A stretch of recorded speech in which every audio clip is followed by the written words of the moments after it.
Hi students, అందరు ఎలా ఉన్నారు? నేను మీ విష్ణువర్ధన్, మీరు చూస్తున్నారు smart info. Students, NEET 2024 admit card అయితే రిలీజ్ అయిపోయింది. సో నేను ఆల్రెడీ మీకు అడ్మిట్ కార్డ్ ఎలా ఫిల్ చేయాలి అనే దానికి సంబంధించి, అలాగే ఏ డాక్యుమెంట్స్ మీరు ఎగ్జామ్ హాల్లోకి మ్యాండేటరీగా తీసుకెళ్ళాలి అనే దానికి సంబంధించి ఆల్రెడీ వీడియో చేశాను. సో ఆ వీడియోని చెక్ చేయండి. అయితే ఆ వీడియో చేసిన తర్వాత కింద కామెంట్స్లో చాలామందికి చాలా డౌట్స్ అయితే ఉన్నాయి. ఆ డౌట్స్ అన్నీ క్లారిఫై చేయడానికైతే ఈ వీడియో చేస్తున్నాను. సో మీరు అడిగిన డౌట్స్, కొన్ని కామన్ డౌట్స్ ఉంటాయి కదా, ఆ డౌట్స్ అన్నిటికీ ఈరోజు ఈ వీడియోలో మీకు క్లారిఫై చేస్తాను. అండ్ ఫస్ట్ అండ్ ఫార్మోస్ట్ ఏంటంటే, చాలామంది అడ్మిట్ కార్డ్ డౌన్లోడ్ అవ్వట్లేదు, సెక్యూరిటీ పిన్ ఇన్కరెక్ట్ వస్తుంది. ఒకవేళ అడ్మిట్ కార్డ్ డౌన్లోడ్ చేసినా కూడా అందులో పైన ఫోటో రావట్లేదు, సిగ్నేచర్ ఫోటో కూడా రావట్లేదు. సో బ్లాంక్ వస్తుంది. ఏం చేయాలని అడుగుతున్నారు. సో ఇప్పుడు మీరు కనుక వెబ్సైట్లోకి వెళ్తే వాళ్ళు ఏం చేశారంటే, అసలు సెక్యూరిటీ పిన్ ఆప్షన్ అనేది రిమూవ్ చేశారు. సో మీరు ఇప్పుడు అడ్మిట్ కార్డ్ డౌన్లోడ్ చేసుకోవాలంటే జస్ట్ అప్లికేషన్ నెంబర్ అలాగే డేట్ ఆఫ్ బర్త్ అనేది చాలు. సెక్యూరిటీ పిన్ ఎంటర్ చేయాల్సిన అవసరమే లేదు. సో ఈ రెండు ఎంటర్ చేసేసి సబ్మిట్ నొక్కగానే మీకు అడ్మిట్ కార్డ్ అనేది వచ్చేస్తుంది. అలాగే సో ఇప్పుడు మీరు డౌన్లోడ్ చేసుకుంటే ఫోటో వస్తుంది, అలాగే సిగ్నేచర్ కూడా వస్తుంది. ఇప్పుడు మీరు ట్రై చేసి చూడండి. పొద్దున్న నుంచి సర్వర్ ప్రాబ్లం ఉండింది, ఇప్పుడు క్లారిఫై అయిపోయింది. ఇప్పుడు మీకు నీట్గా అడ్మిట్ కార్డ్ అనేది PDF ఫార్మాట్లో డౌన్లోడ్ అవుతుంది. అందరూ నెక్స్ట్ అడిగే డౌట్ వచ్చేసి, సో నేను మీకు కలర్ ప్రింట్ తీసుకోవాలా, బ్లాక్ అండ్ వైట్ తీసుకోవాలా అని అడుగుతున్నారు. సో అడ్మిట్ కార్డ్ అనేది మీరు ఎలా అయినా తీసుకోవచ్చు. సో మీరు చూడడానికి బాగుంటుంది, కలర్ ప్రింట్ కావాలనుకుంటే కలర్ అయినా తీసుకోవచ్చు. లేకపోతే ఏం లేదన్నా, ఎందుకు ఊరికే డబ్బులు బొక్క, బ్లాక్ అండ్ వైట్ తీసుకుంటాం అనుకుంటే బ్లాక్ అండ్ వైట్ అయినా తీసుకోవచ్చు. ఓకేనా, ఏదైనా యాక్సెప్టబులే. బ్లాక్ అండ్ వైట్ అయినా తీసుకోవచ్చు, కలర్ అయినా తీసుకోవచ్చు, ఏం కాదు. కానీ మీరు దాన్ని సేవ్ చేసేటప్పుడు మీరు నెట్ షాప్కి వెళ్ళి ప్రింట్అవుట్ తీసుకుంటారు కదా. సో వాళ్ళు మీ application number, date of birth కొట్టి డౌన్లోడ్ చేస్తారు కదా, వాళ్ళు అక్కడ సేవ్ చేసేటప్పుడు అక్కడ సెట్టింగ్స్లో A4లో పెట్టి సేవ్ చేసుకోమని చెప్పండి. ఎందుకంటే A4లో పెట్టి మీరు సేవ్ చేసుకుంటే మీకు సెకండ్ పేజ్లో పోస్ట్ కార్డ్ సైజ్ ఫోటో అతికించాలి కదా, అప్పుడు కరెక్ట్ స్పేస్ వస్తుంది మీకు. అంటే అది అతికించడానికి స్పేస్ మంచిగా వస్తుంది, 3 పేజెస్లో ఫిట్ అవుతుంది మొత్తం.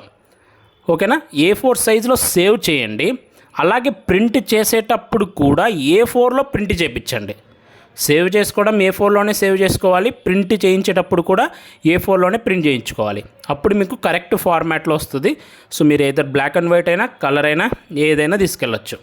అలాగే నెక్స్ట్ అందరూ ఇంకా డౌట్ అడిగేది వచ్చేసి, సో ఇక్కడ డిక్లరేషన్లో ఫస్ట్ ఫోటో అతికించాలి కదా మీరు ఇక్కడ సెల్ఫ్ డిక్లరేషన్లో. సో అక్కడ మళ్ళీ చాలామంది డౌట్ అడుగుతున్నారు, నేను లాస్ట్ వీడియోలో కూడా చెప్పాను. సో మీకు అడ్మిట్ కార్డులో ఒక ఫోటో వస్తుంది టాప్లో, మీరు ఏదైతే అప్లికేషన్ అప్పుడు అప్లోడ్ చేసి ఉంటారో ఆ ఫోటో మీకు టాప్లో కనిపిస్తూ ఉంటుంది కదా. ఆ ఫోటో ఏదైతే ఉంటుందో సేమ్ ఫోటో మీరు కింద అతికించాలి. ఫస్ట్ బాక్స్లో ఎగ్జాక్ట్ ఫోటో అతికించాలి.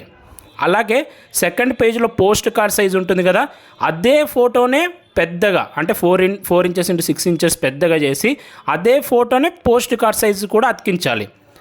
వేరే ఏ ఫోటో అతికించకూడదు. ఓకేనా, మీరు ఏదైతే అప్లికేషన్ పెట్టేటప్పుడు పెట్టింటారో ఇక్కడ అడ్మిట్ కార్డులో మీకు ఏ ఫోటో అయితే కనిపిస్తుందో ఆ ఫోటోనే normal passport size photo first పేజ్లో ఫస్ట్ బాక్స్లో అతికించాలి సెల్ఫ్ డిక్లరేషన్లో. అలాగే సెకండ్ పేజ్లో పెద్దగా చేసి పోస్ట్ కార్డ్ సైజ్ కూడా సేమ్ ఫోటో అతికించాలి. మీకు అడ్మిట్ కార్డులో ఫోటో వస్తుంది కదా, దాంట్లో కింద డేట్ అలాగే మీ యొక్క నేమ్ ఉండి ఆ ఫోటో ఉంటే కింద మీరు అతికించే ఫోటోలో కూడా నేమ్ ఉండాలి, డేట్ ఉండాలి. అలాగే పోస్ట్ కార్డులో కూడా నేమ్ ఉండాలి, డేట్ ఉండాలి. అలా కాకుండా మీకు అడ్మిట్ కార్డులో వచ్చిన ఫోటోలో నేమ్ డేట్ లేకుండా జస్ట్ ఫోటో ఒకటి వస్తే కింద మీరు అతికించే ఫోటో కూడా జస్ట్ నేమ్ డేట్ అవసరం లేదు. పైన నేమ్ అండ్ డేట్ లేదు కదా, కింద కూడా అవసరం లేదు. సో పైన ఎలా ఉందో కింద కూడా అలానే నేమ్ డేట్ లేని ఫోటో అతికించండి. పోస్ట్ కార్డుకు కూడా నేమ్ డేట్ లేనిది అతికించండి. ఫైనల్గా నేను చెప్పేది ఏంటంటే, మీ పైన అడ్మిట్ కార్డులో ఎలా ఉంటే ఫోటో, ఆ ఫోటోనే పాస్పోర్ట్ సైజ్ దగ్గర అదే అతికించండి, పోస్ట్ కార్డ్ సైజ్ దగ్గర కూడా అదే అతికించండి. సో చాలామంది ఇది అడుగుతున్నారు. సో ఇప్పుడు మీకు క్లారిఫై అయిపోయింది అనుకుంటున్నాను. ఓకేనా. అండ్ నెక్స్ట్ వచ్చేసి ఇక్కడ లెఫ్ట్ హ్యాండ్ థంబ్ ఇంప్రెషన్ మాత్రమే, థంబ్ ఒక్కటే వేయాల్సింది. సో చాలామంది లెఫ్ట్ హ్యాండ్ ఫింగర్స్ అన్నీ వేయాలా అని కూడా కామెంట్లో అడిగారు డౌట్.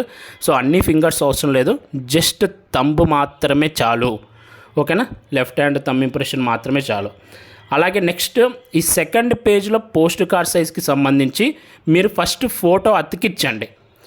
ఓకేనా, సో ఇక్కడ బాక్స్ ఉంది కదా, ఈ బాక్స్లో ఫోటో అతికించండి. పెద్దది 4 ఇంచెస్ ఇంటూ 6 ఇంచెస్ది ఫోటో అతికించండి. ఫోటో అతికించిన తర్వాత సైన్ అనేది మీరు ఇంటి దగ్గరైనా చేయొచ్చు, లేకపోతే ఎగ్జామ్ హాల్లోకి వెళ్ళైనా చేయొచ్చు. ఓకేనా, సో అందులో ఏం ప్రాబ్లం ఉండదు. ఓకేనా, సో నేను మీకు ప్రిఫరబుల్ ఏంటంటే, సో మీరు జస్ట్ ఇంటి దగ్గర ఫోటో అతికించేయండి. సైన్ చేసేది వచ్చేసి ఎగ్జామ్ హాల్కి వెళ్ళి సైన్ చేయండి. ఎందుకంటే సో ఇక్కడ మనం సైన్ చేసేటప్పుడు ఏంటంటే ఇలా సైన్ చేయాలి, లెఫ్ట్ నుంచి రైట్కి అక్రాస్గా చేయాలి. సో అన్న ఇప్పుడు ఫోటో అతికిస్తాం కదా, మరి ఫోటో అడ్డుగా ఉంటుంది కదా, మరి ఎలా అని అడుగుతున్నారు. మీరు సైన్ చేయాల్సిందే ఫోటో మీదనే. ఓకేనా, ఇక్కడ బాక్స్కి కొంచెం వైట్ సైడ్ ఇట్లా నేను ఎక్కడ మీకు స్క్రీన్ మీద కనిపిస్తుంది కదా, నేను లెఫ్ట్ నుంచి రైట్ వరకు సో జస్ట్ మీకు ఫర్ ఎగ్జాంపుల్ కోసం చూపించానంతే. మీరు అక్కడ రాయకూడదు, మీరు సిగ్నేచర్ అప్లోడ్ చేసి ఉంటారు కదా నీట్కి, అలా మీరు సైన్ చేయాలి. ఇలా లెఫ్ట్ నుంచి రైట్కి పెద్దగా సైన్ చేయాలి. ఓకేనా, అది కూడా అక్రాస్గా చేయాలి. సో ఇదంతా ప్రాబ్లం ఎందుకు అనుకుంటే, మీరు జస్ట్ ఫోటో అతికించండి. పోస్ట్ కార్డ్ సైజ్ ఫోటో అతికించుకొని సైన్ అనేది ఇన్విజిలేటర్ మీకు చెప్తాడు ఎగ్జామ్ హాల్లో, అక్కడ సైన్ చేయండి. ఎందుకంటే ఈ ఫోటో మీద మీ సిగ్నేచరే కాదు, ఇన్విజిలేటర్ కూడా సైన్ చేయాలి. సో ఇన్విజిలేటర్ రైట్ నుంచి లెఫ్ట్కి చేస్తాడు, క్యాండిడేట్ వచ్చేసి లెఫ్ట్ నుంచి రైట్కి చేయాలి. కాబట్టి అతను సైన్ పెట్టడానికి కూడా ఈ పోస్ట్ కార్డ్ సైజ్ మీద మీరు స్పేస్ ఉంచాలి. కాబట్టి నేను మీకు సజెస్ట్ చేసేది ఏంటంటే, ఈ పోస్ట్ కార్డ్ సైజ్ ఫోటో అనేది మీరు జస్ట్ అతికించండి, దాని మీద సైన్ చేయొద్దు. ఎగ్జామ్ హాల్లోకి వెళ్ళిన తర్వాత ఇన్విజిలేటరే చెప్తాడు, అక్కడ సైన్ చేయండి. ఎగ్జామ్ హాల్లో సైన్ చేయండి. ఇంటి దగ్గర జస్ట్ ఫోటో అతికించుకొని తీసుకెళ్ళండి. సో ఇది నేను మీకైతే సజెస్ట్ చేస్తాను. అండ్ ఇంకా ఏం అడుగుతున్నారంటే రైటింగ్ ప్యాడ్ తీసుకెళ్ళచ్చు అని అడుగుతున్నారు. Not allowed. నేను చెప్పాను కదా, అడ్మిట్ కార్డ్ తీసుకెళ్ళాలి. First 2 pages mandatory. అలాగే నెక్స్ట్ వచ్చేసి ఒక పాస్పోర్ట్ సైజ్ ఫోటో 1 or 2 తీసుకెళ్ళండి. అలాగే నెక్స్ట్ వచ్చేసి original identity proof, Aadhaar card కానీ, ఆధార్ కార్డ్ లేకపోతే మిగతావి ఏవైనా. సో ఈ 3, అలాగే ఒక వాటర్ బాటిల్, ఈ వీటికి మాత్రమే అలో ఉంటుంది, మిగతా వేటికి అలో అయితే ఉండదు. సో ఇది మీరు చాలామంది కామన్గా అడిగే డౌట్స్. సో ఇప్పుడు మీకైతే క్లారిఫై అయ్యింది అనుకుంటున్నాను. సో ఇప్పుడైతే మంచిగా డౌన్లోడ్ అవుతుంది ఫోటో అండ్ సైన్ కూడా, అడ్మిట్ కార్డ్ కూడా, సెక్యూరిటీ పిన్ కూడా అడగట్లేదు. ప్రతి ఒక్కరు డౌన్లోడ్ చేసేసుకోండి. అండ్ ఇంకా మీకు ఏమైనా డౌట్స్ ఉంటే కింద కామెంట్స్లో పెట్టండి. So I will try to reply that. So ఈ వీడియో మీ అందరు నచ్చింది అనుకుంటున్నాను. వీడియో మీ నచ్చితే లైక్ చేయండి. ఇలాంటి మరెన్నో వీడియోస్ మీరు మిస్ అవ్వకూడదు అనుకుంటే మన ఛానల్ని సబ్స్క్రైబ్ చేయండి. Thank you so much for watching. Have a great day.